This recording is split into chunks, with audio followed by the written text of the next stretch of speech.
Filmmakers at the helm of private investors these days.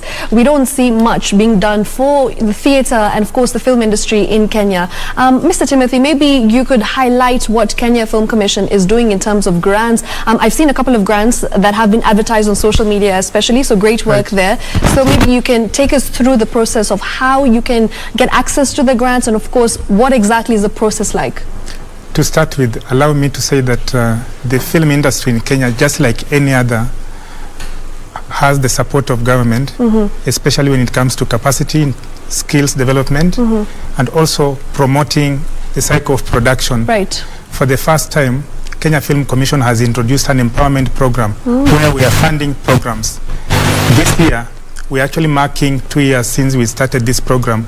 We have already released about 54 million shillings directly to help producers come up with content that is compellable, content that can be sold and consumed by key audiences, either in Kenya or outside Kenya.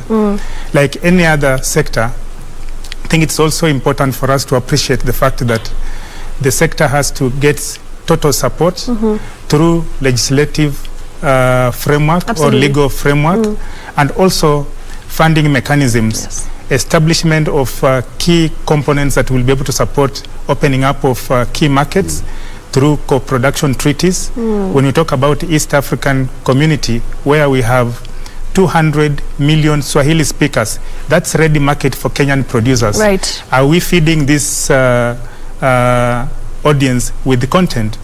The answer is no. We need to reach out and be able to produce content that will be consumed by our own local Although we've seen a rise in Swanglish movies.